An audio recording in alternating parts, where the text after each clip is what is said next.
কৰুতা নাৰায়ণ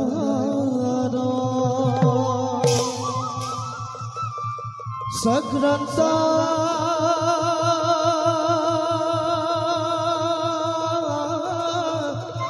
কাবক দিজিত জগত পলক দেব দুস্তৰাৰ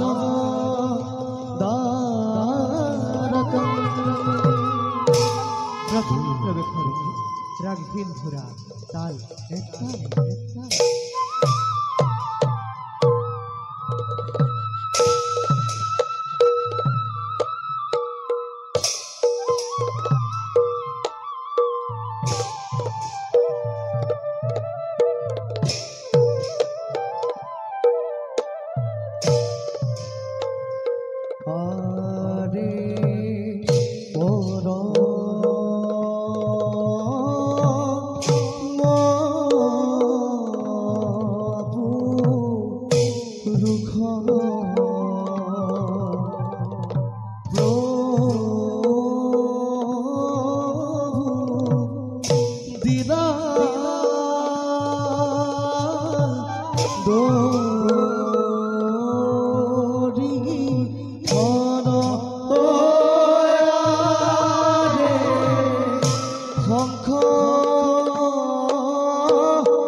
মায়াৰ সংসাৰে মায়াতে আবদ্ধ সৰাসৰ জগতৰ চাৰিমুঠি জীৱই আমাকে কেন্দ্ৰ কৰি নিতৌ ঘূৰিব লাগিছে। আমিও জগতৰ সকলো প্ৰাণীৰে হৃদয়ত বিৰাজমান হৈ যি যেনে কৰ্ম কৰিছে তাৰ তেনে ফলৰ বাবে যুগে যুগে মই হওঁ অৱতাৰ।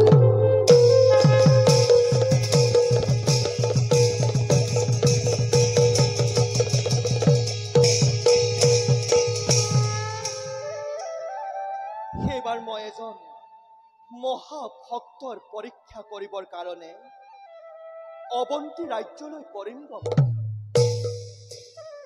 অৱন্তী ৰাজ দৈম্যৎসেন আমাৰ পৰম ভক্ত আৰু মহাধাৰ্মিক। তেওঁক ভক্তিৰ পৰীক্ষা কৰি জগতবাসীক বুজাই দিম আমাৰ ভক্তিৰ মহিমা কোনো কালে কোনেও যাতে বিন্দু মানুহ ভয় কৰিব নোৱাৰে। আৰু তেওঁ যদি আমাৰ পৰীক্ষাত সফল হয় তেন্তে জগতত অক্ষয় কীৰ্তি লভি দেহান্তত স্থান দিম আমাৰ সান্নিধ্য। ও হরি হরি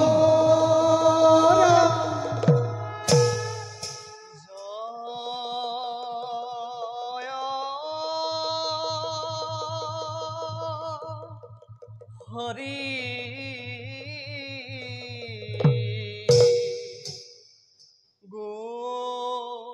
গোবিন্দ নারায়ণ রাম কে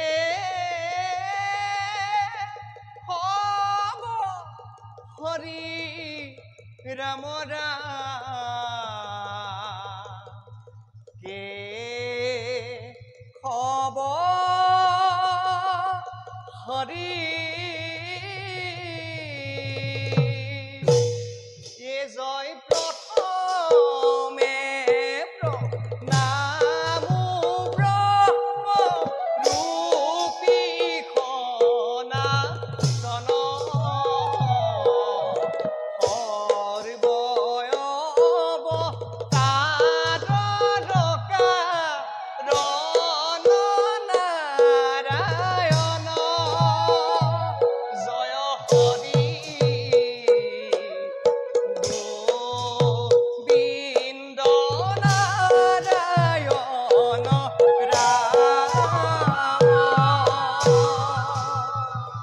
নারায়ণ নারায়ণ নারায়ণ।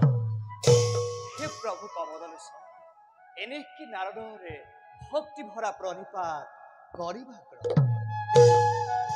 উঠা দেবরী প্রভু, তুষ্ট আমি তোমাৰ ভক্ত। না উপযুক্ত সময়ত তুমি হৈছা উপস্থিত দেবৰী প্ৰভু সেইবাৰ এজন মহাভক্তৰ পৰীক্ষাৰ হেতু তোমাৰ সঠিকে হৈছে প্ৰয়োজন। নাৰায়ণ নাৰায়ণ পৰে ককসিন প্ৰভু কোনে ভাগ্যবান পুৰুষ যাৰ ভক্তি পৰীক্ষাতে জগতেৰ প্ৰতিষ্ঠা হব পুনৰ ধৰ্মৰ মহিমা।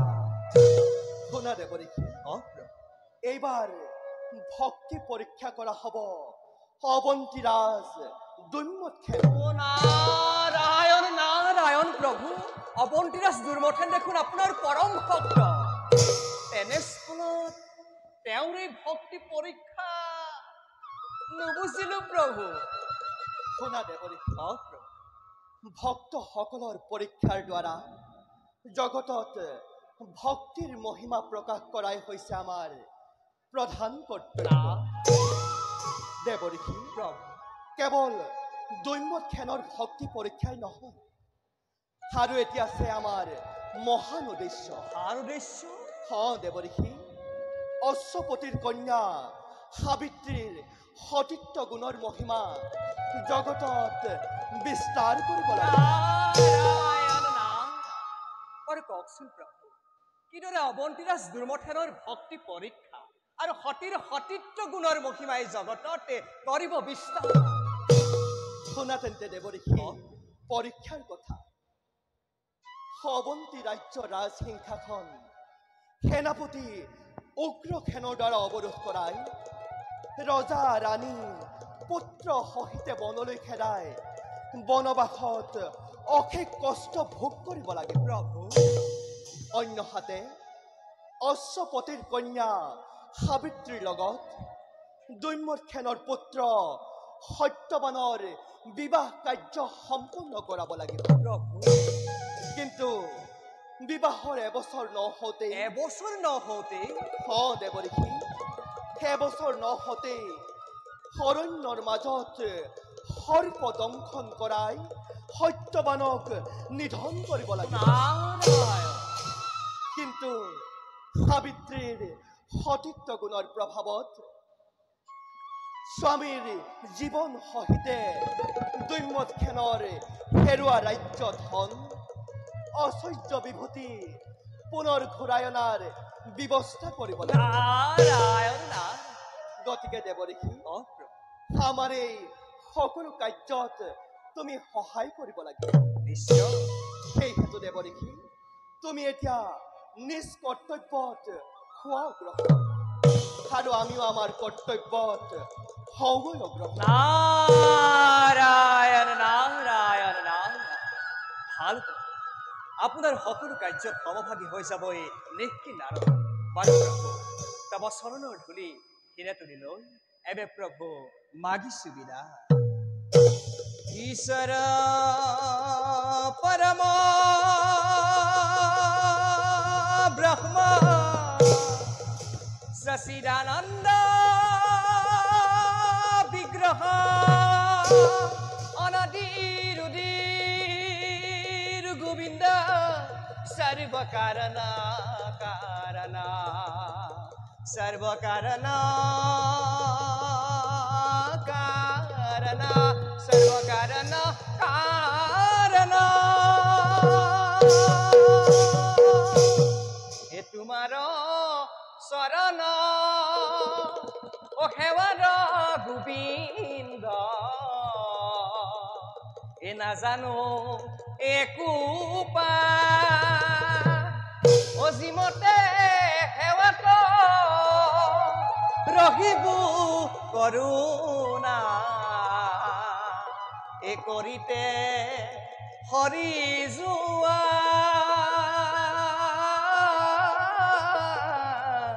এ কৰিতে হৰি যোৱা এ তোমাৰ চৰণ সেৱাৰ গোবিন্দ নাজানো একো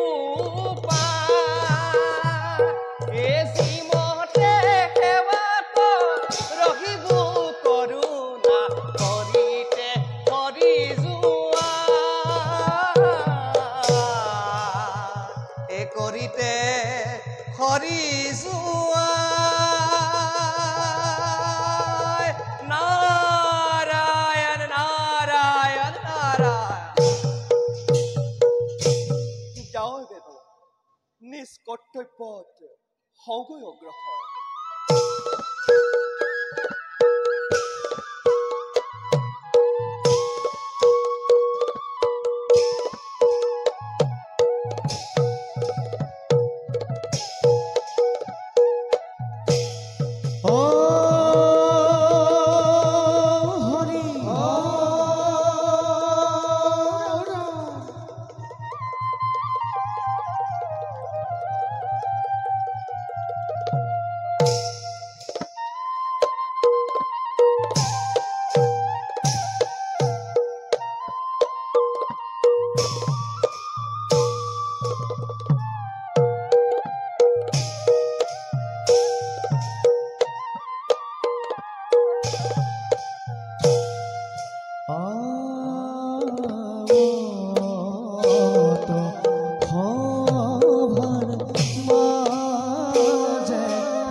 মন্ত্ৰী দে মহাৰাজ আছেনে কুশলে মোৰ অৱন্তীৰ প্ৰজাবৰ্গ কৰিছেনে সুখেৰে বাস সকলো প্ৰজাই হৈছে নেকি মহামাৰী অকাল দুৰ্ভিক্ষ আদি মোৰ ৰাজ্যৰ ভিতৰত জনোৱা মোক ৰাজ্যৰ সঠিক সংবাদ মহাৰাজ মন্ত্ৰী অবন্তীৰ সকলো প্ৰজাবৰ্গ কুশলেই আছে সকলো প্ৰজাই সুখেৰেই জীৱন নিৰ্বাহ কৰিছে হোৱা নাই মহামাৰী অকাল দুৰ্ভিক্ষ ৰাজ্যৰ ভিতৰে গতিকে তাৰ বাবে নকৰিব চিন্তা মহাৰাজ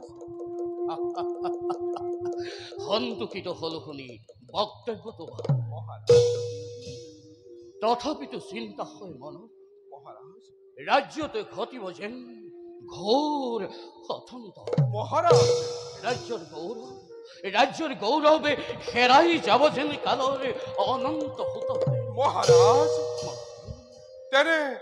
তেনে অনৰ্থক চিন্তা কৰি অন্তৰত আঘাত নিদিব আপুনি আপোনাৰ সহায়ৰ বাবে আছো মই আছে দুই মহাপৰাক্ৰমী সেনাপতি উগ্ৰসেন আৰু প্ৰমত্তসেন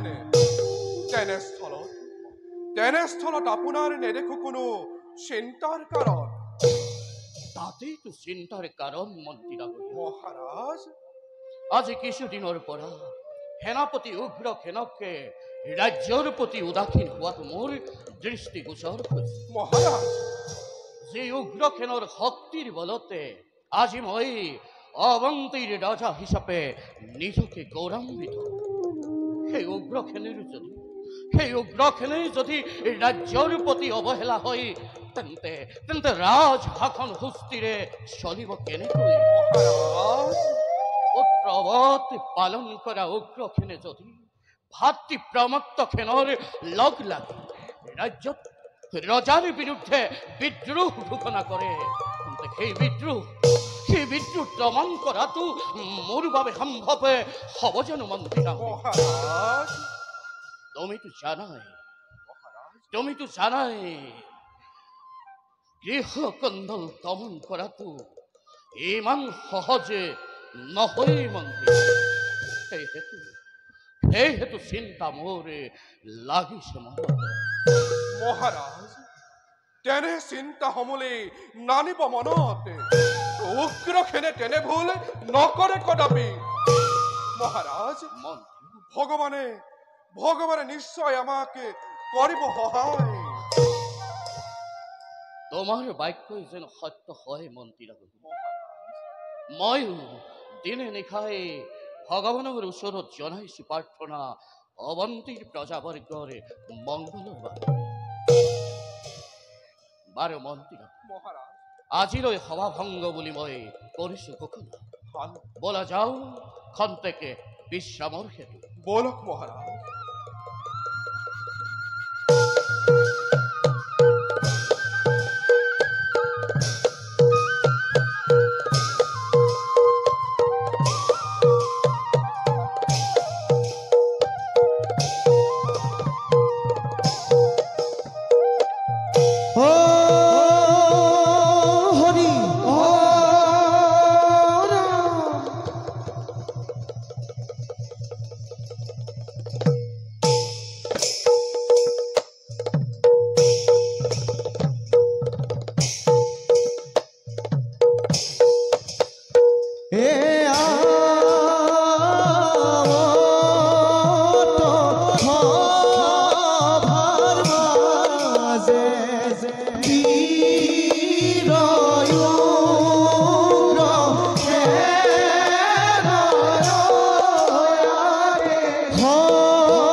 প্ৰমত্ৰসেন দাদা যি উগ্ৰসেনৰ দুবাহুৰ শক্তিত অৱন্তীৰাজে আজিও নিষ্কণ্টকে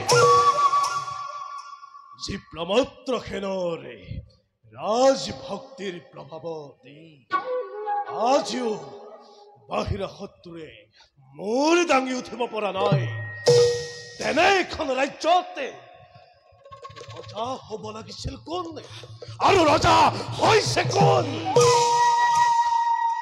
হয়, আমি দিনে নিশাই শত্ৰুৰ সতে সংগ্ৰাম কৰি কৰি দেশৰ মংগল চিন্তা কৰি আহিছো, আৰু এই ৰাজ্যৰ স্বাৰ্থপৰ ৰজা দুৰ্মক্ষেনে পত্নী পুত্ৰৰ সম্বন্ধিতে ৰাজ কাৰাগাৰ বহি ৰাজ শোকে ঐশ্বৰ্য বিভূতিৰ মাজতে মতলীয়া হৈ পৰিছে। নাই, এইদৰে আৰু মই নোৱাৰো। সেইবাবে ভাই দাদা আজি মই এক সিদ্ধান্ত গ্ৰহণ কৰিছো। দাদা তোমাৰ এই সিদ্ধান্তৰ বাবে মই বহুদিন ধৰি আগ্ৰহেৰে অপেক্ষা কৰি আছো। মধুৰ ৰাজ্যৰ প্ৰধান সেনাপতি হোৱাৰ বাবে মই মোৰ হৃদয়ত ব্যক্ত কৰিব পৰা নাছিলো। এই সমক্ষণে মেলিছে যেতিয়া শুনা দাদা, শুনা মোৰ অন্তৰৰ গুপুত বেদনা, প্ৰবঞ্চনা প্ৰবঞ্চনা প্ৰবঞ্চনা। ও দাদা, ও মন্ত্ৰীৰাজে আমাৰ কাছে কৰে প্ৰবঞ্চনা। নিজেৰ জীবন শত্ৰুৰ হাততে বিপন্ন কৰি ৰাজ্যৰ পাছত ৰাজ্য শহীদ কৰি যাম, আৰু এই পাখণ্ড দুৰ্মত খেলে ৰাজভোগ ৰাজন্ধাকনে ভোগ কৰিব, আৰু আমি তেওঁৰ আজ্ঞাবাহী ভিত্ত হৈ কাম কৰি যাব লাগিব। এই কেতিয়াও হ'ব নোৱাৰে। দাদা, তোমাৰ অনুমতি পালে সেই পাখণ্ড দুৰ্মত খেলক সিংহাসনৰ পৰা আজৰি আনি ৰাজ্যভাৰ গতান তোমাক। ক্ষান্ত হোৱা ভাই, ক্ষান্ত হোৱা, উত্তেজিত নহবা। দাদা উত্তেজনাৰ বশৱৰ্তী হৈ কোনো কাৰ্য কৰিলে সমৰ্পণ এই কাৰ্য ফলৱৰ্তী নহয় কদাপি। দাদা হয় দাদা, আমি এই কাৰ্যতে অতি ধীৰে সুস্থিৰে আগবাঢ়িব লাগিব। মোৰ সিদ্ধান্তৰ কথা, প্ৰথমতে ৰাজমন্ত্ৰী উপকৰ্ণকে এই ৰাজ্যৰে লালসা দেখুৱাই এই ৰাজ্যৰে লালসা দেখুৱাই এই বিদ্ৰোহৰ পাতনি মেলিব লাগিব। মন্ত্ৰীৰ সহায়তে দুৰ্মত সেনকে পত্নী পুত্ৰ সম্বন্ধিতে বন্দী কৰি ৰাখিব লাগিব অন্ধকাৰ কাৰাগাৰত। আৰু অন্যায় ভাৱে হলেও মন্ত্ৰী উপকৰ্ণকে বধ কৰি হস্তগত কৰিব লাগিব, হস্তগত কৰিব লাগিব অৱন্তীৰ ৰাজ সিংহাসন।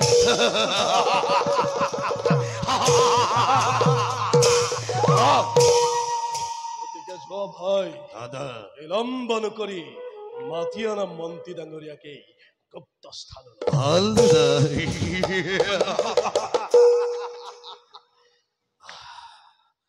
কিন্তু দাদা, হয় আমার এই মন্ত্রী ডাঙরিয়াই আমার এই ষড়যন্ত্রের কথা যদি রজার আগত ব্যক্ত করে তেতিয়া এই তীক্ষ্ণ শিৰে তাৰে শিৰচ্ছেদ কৰিম।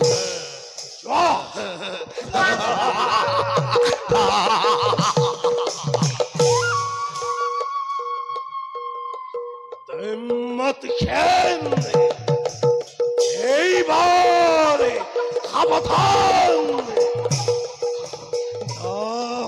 সত্তৰ শিকলি পিনি বহুদিন সহ্য কৰি থাকিলো আৰু কিন্তু নহব সত্তৰ বান্ধন ছিঙি নেতৃত্ব সিংহ গৰজি উঠিছে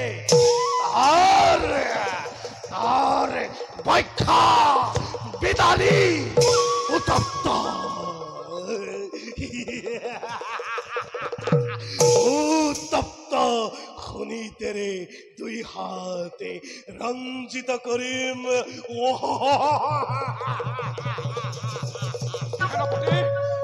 সেনাপতি উগ্ৰসেন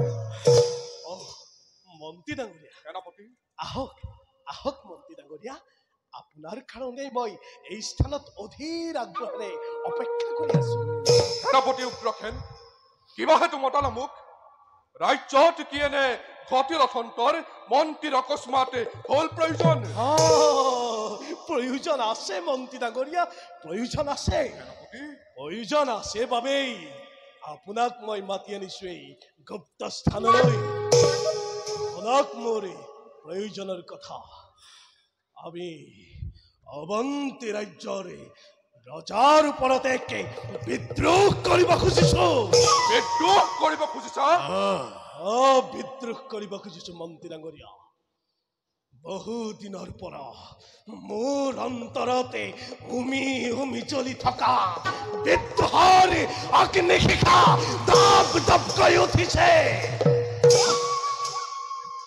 যদি আপুনি অলপমান আমাৰ এই কাৰ্যত সহায় কৰে তেতিয়া এই অৱন্তী ৰাজ্যৰ অৰ্ধাংশৰ গৰাকী হ'ব আপুনি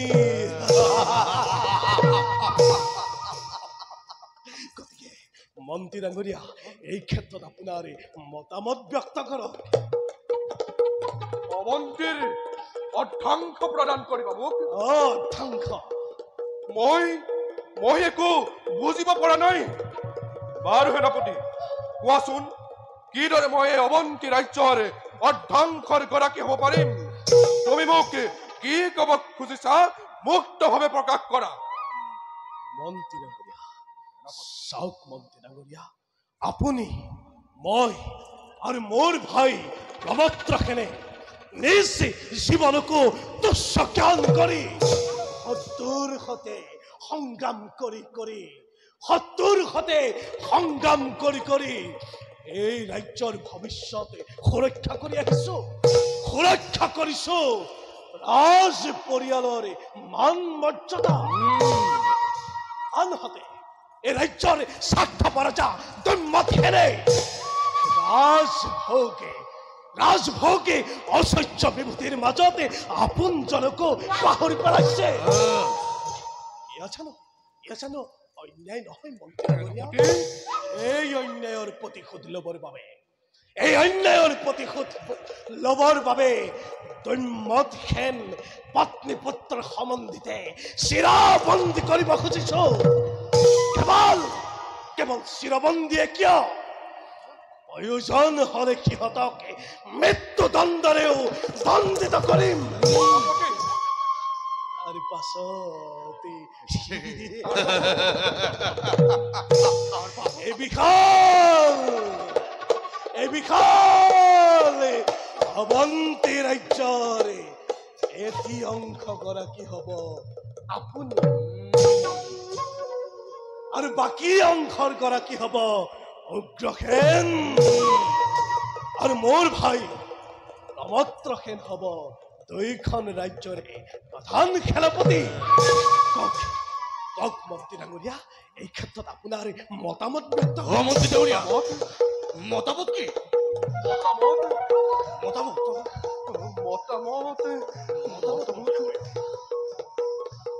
মতামতৰ কোনো নাই প্ৰয়োজন মতামতৰ আৱশ্যক নাই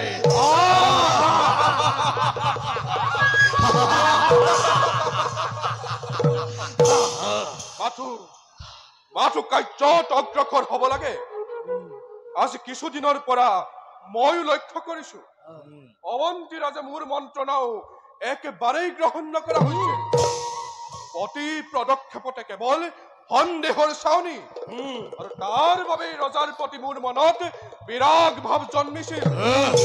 আজি এই সুবৰ্ণ সুযোগ মিলিছে যেতিয়া মই নিশ্চয় সহায় কৰিম।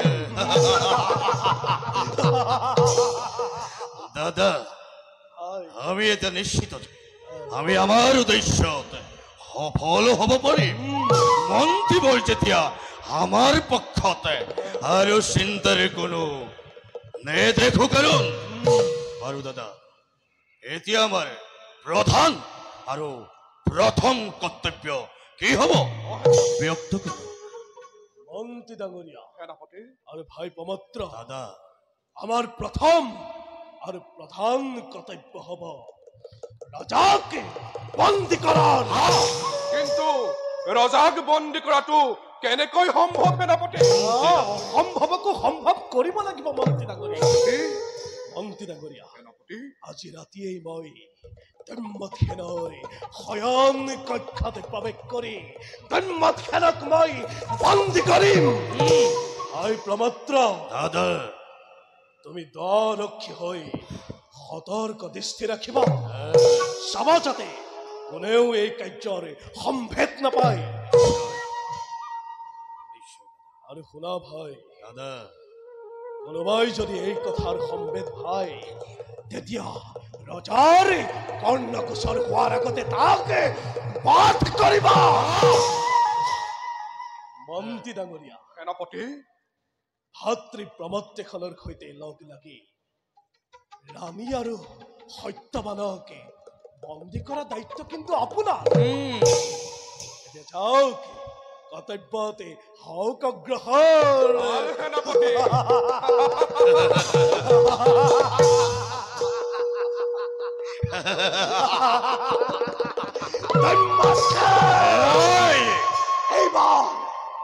এইবাৰ তোকে নিৰ্দিত অৱস্থাতে বন্দী কৰি এনে শাস্তি কৰিম বিধানে, যি শাস্তি দেখিলে বনৰ পশু পক্ষীয়েও চকুলে দেখিব। মাতৃৰ গৰ্ভত থকা সন্তানেও ভয়ত আৰ্তনাদ কৰিব। এবাৰতো এই প্ৰমত্তকেন শান্ত নহয়, তাৰ ভাচ্চা পুত্ৰ আত্মীয় স্বজনৰ ওপৰতে চলাম মই উৎপীড়ন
বাছা সত্যবান আই এই মায়াময় সংসাৰত শ্ৰীহৰি চৰণ সেৱা কৰাই আমাৰ পৰম ধৰ্ম।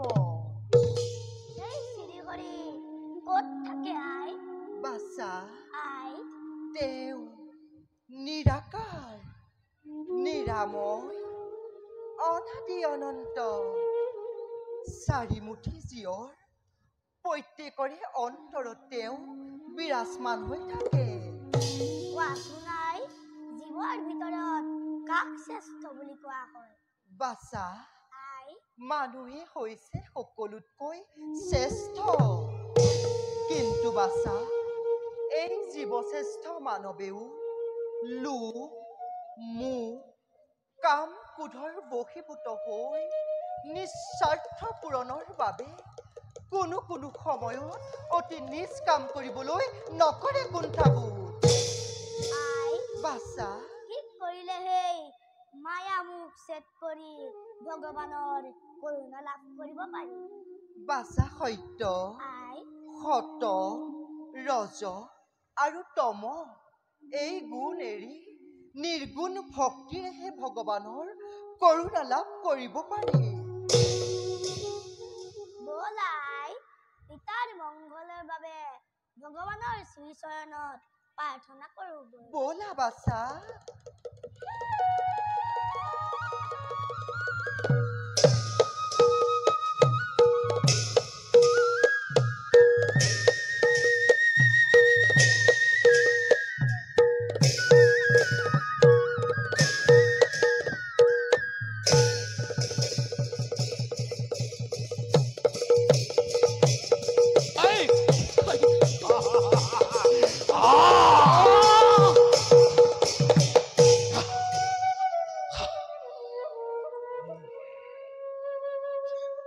সেনাপতি উগ্ৰসেন, তুমি মোক কিয় বন্দী কৰিছা? মোৰ অপৰাধ কি? মুক্তি দিয়া, মুক্তি দিয়া মোকে, নতু পৰিণাম হ'ব ভয়ংকৰ। মুক্তি মুক্তি মই অৱশ্যেই দিম ৰাজন, মাথো তুমি মোৰ বশ্যতা স্বীকাৰ কৰিব লাগিব।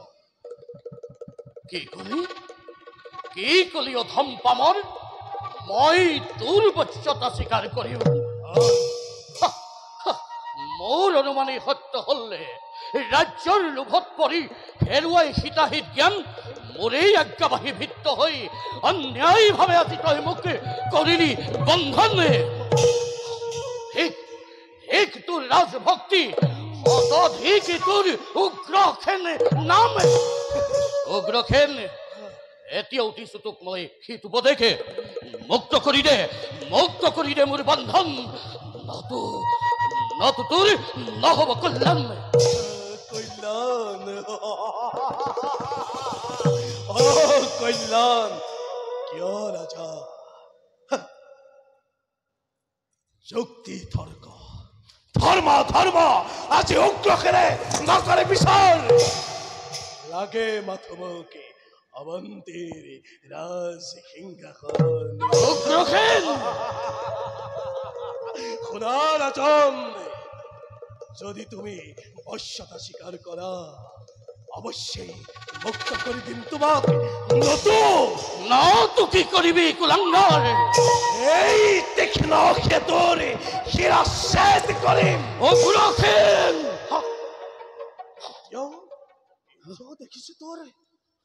এতিয়াও দেখিছো তোৰ দৰ পচন্দ হোৱা নাই। খন্তেক অপেক্ষা কৰ, দেখা যাব কিমান শক্তি তোৰ। হাই প্ৰমত্ৰ দাদা, এই গৰ্বিত ৰাজাকে লৈ যোৱা। অন্ধকাৰ কাৰাগাৰত ভাল দাদা। ইয়াক প্ৰতিদিনে নতুন নতুন শাস্তিবিহীন এই উগ্ৰসেনৰ প্ৰচণ্ড শক্তিকে স্মৰণ কৰাবা। কাইলৈ প্ৰত্যুষতে মই অৱন্তীৰ সিংহাসন কৰি আহৰণ এই দাম্ভিক ৰাজনকে পুনৰ শাস্তিৰ মই কৰিম বিধান। উগ্ৰসেন, তই যি অন্যায় আৰু অত্যাচাৰ কৰিছ তাৰ ফল এদিন নহয় এদিন ভোগ কৰিবই লাগিব, ভোগ কৰিবই লাগিব। উগ্ৰসেন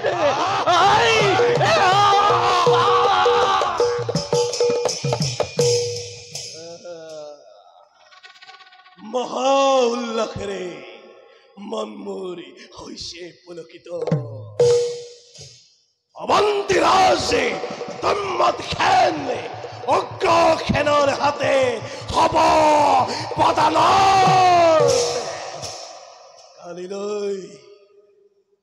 কালিলৈ প্ৰত্যুষতে মই অৱন্তীৰ ৰাজ সিংহাসন আৰোহণ কৰি মই হম অৱন্তীৰ ৰাজেশ্বৰ।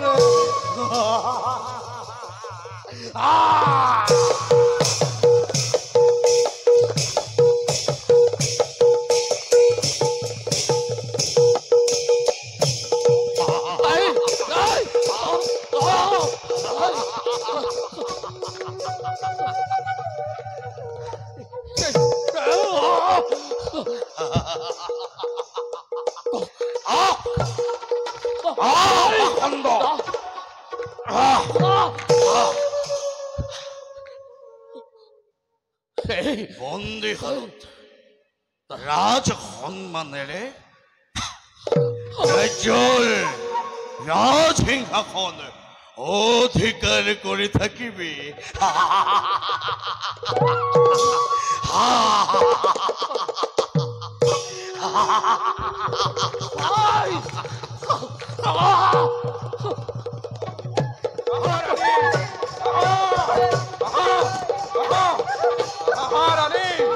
মহাৰাজে কাৰাগাৰত অপেক্ষা কৰি আছে। মন্ত্ৰী ডাঙৰীয়া, মহাৰাজ বন্দী আছে কাৰাগাৰ ভিতৰে। হে দয়াময়,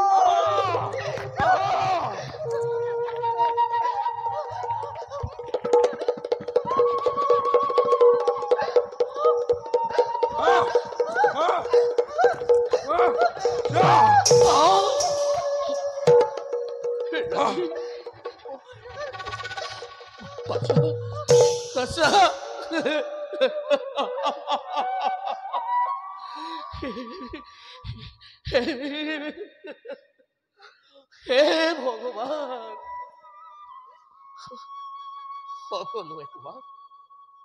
সকলোৱে তোমাক ভগৱান বুলি, দয়াময় বুলি, কৃপাৰ সাগৰ বুলি সম্বোধন কৰে। যদি তুমি প্ৰকৃততে দয়াময় হোৱা, তেন্তে এই দম্মতখেনৰ প্ৰতি কিয় এনে নিদ্ৰই হৈছা? পিতা পুত্ৰ পত্নীৰ সহিতে একেলগে কিয় এনে নৰক যন্ত্ৰণা ভোগাইছা প্ৰভু?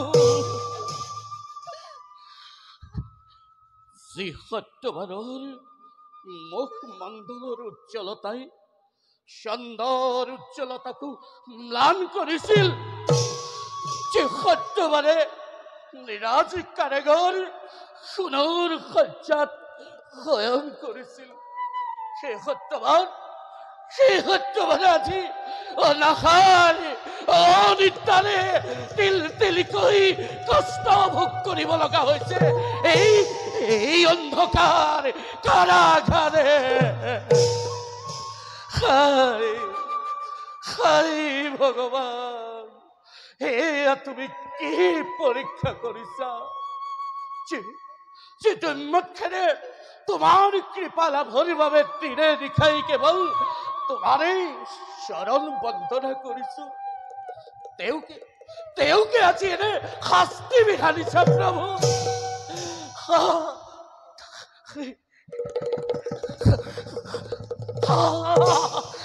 ৰাণী ৰাণী এই এই কাৰাগাৰৰ পৰা ওলাই যোৱাৰ কোনো পথেই নাই ৰাণী, কোনো পথেই নাই।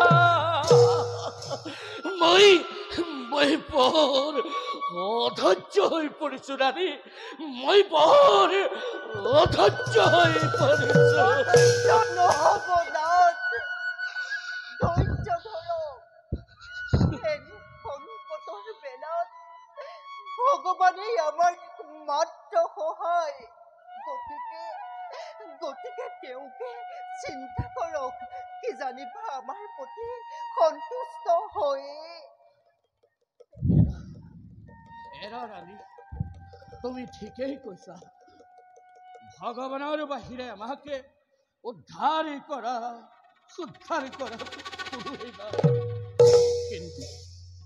কিন্তু ভগৱান আজি আমাৰ প্ৰতি কিয় এনে নিৰ্দয়?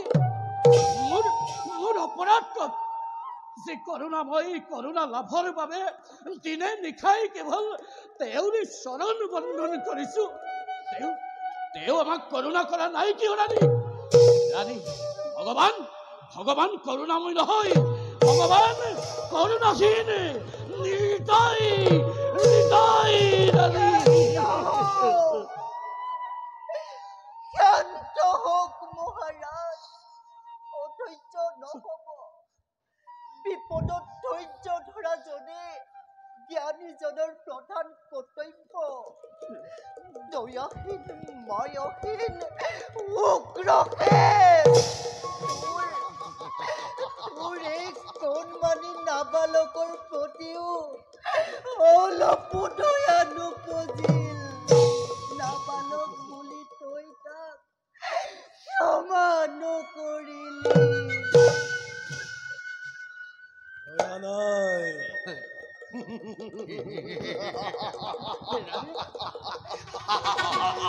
মায়া নাই ৰাণী, এই উগ্ৰসেনৰে পাষাণ হৃদয়। বিষ গছৰ পুলি গুৰিতেই উঘালি পেলোৱাটো মোৰ প্ৰধান কৰ্তব্য। ৰাজন, পুনৰ সুধিছো তোমাক, মোৰ বশ্যতা স্বীকাৰ কৰিব নে নকৰা? জ্ঞানহীন নৰপশু, অধম বৰ্বৰ, তই মোক ৰাজন বুলি সম্বোধন নকৰিবি। যিটো উন্মত্তেনত দেখিলে তই দূৰৰ পৰাই মূৰ দোৱাও, যাৰ অনুগ্ৰহতেই যোৱা অৱস্থা লাভ কৰি এই উন্মত্তেৰে তোৰ বশ্যতা স্বীকাৰ কৰিব অসম্ভৱ উগ্ৰসেন। এই কাৰ্য কদাপি মোৰ দ্বাৰা নহয় সম্ভৱ। আজি যদি মই বন্দীপ্তৰ পৰা মুক্তি পালোহেঁতেন, তেতিয়া কি কৰিলাহেঁতেন ৰাজন? তোৰ মুণ্ড ছিঙি তোৰ মাংস চিগাল কুকুৰক ভক্ষণ কৰা। ইমান অহংকাৰ! এতিয়াও দেখিছো তোৰ পচন্দ হোৱা নাই। মন হেৰাও দাম্ভিক ৰাজন, তোৰ পচন্দ কৰিবৰ বাবে আজি তোৰ পখাৰী ৰূপে আবিৰ্ভাৱ এই উগ্ৰসেন। দেখা যাব তোৰ শক্তি কিমান। কটুৱাল হৰি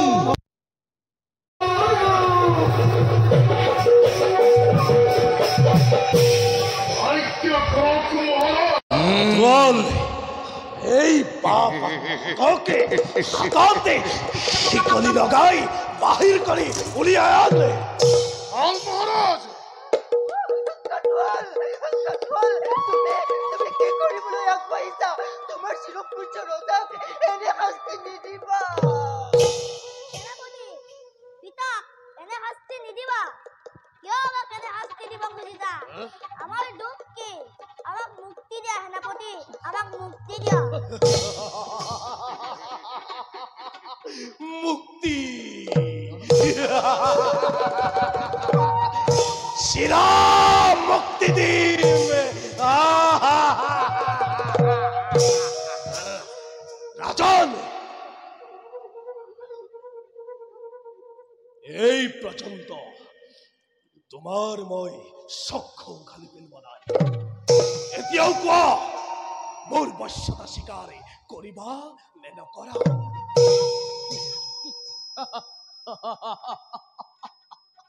মূৰ্খ, মোৰ জীৱন তিল তিলকৈ শাস্তি ভোগ কৰি শেষ হৈ যাব, কোনো খেদ নাই।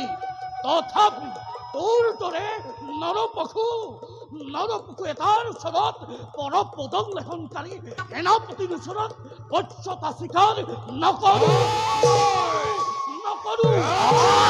ই মোৰ শেষ কথা। ইমান অহংকাৰ তোৰে কতোৱাল কি চাই আছ? তুৰন্তে এই পাখণ্ড হতৰে চক্ষু দুটা উখালি পেলা। এই মুহূৰ্ততে আপনাৰা দেখে কৰিম পালন।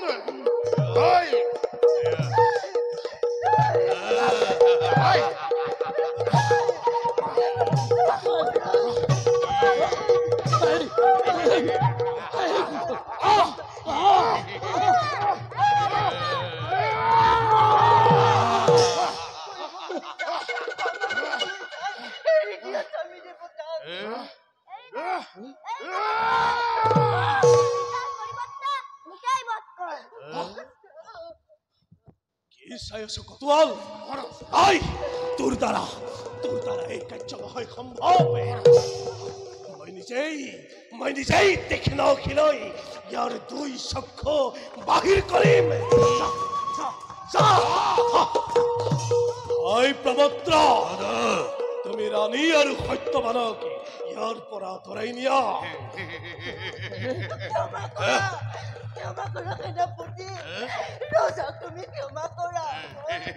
মই তোমাৰ চৰণত সেনাপতি, তুমি তোমাৰ হিতাহিত জ্ঞান হেৰুৱাই পেলাইছা। তোমাৰ হৃদয়ত বাৰু অলপ দয়া মমতা নাই নে? তুমি কিয় ইমান নিৰ্দয় হৈছা? এই দিয়া প্ৰবত্ৰ, কি চাই আছ? আঁতৰাই নিয়া এই পাখণ্ড হত। তুমি অযোগ্য জনৰ চৰণত ধৰি মোক অপমান নকৰিবা। ই এটা পাখণ্ড, ই এটা নৰপিশা। উগ্ৰসেন পাখণ্ড, উগ্ৰসেন নৰপিশা। পাখণ্ড তাৰ প্ৰতিফল, পাখণ্ড তাৰ প্ৰতিফল।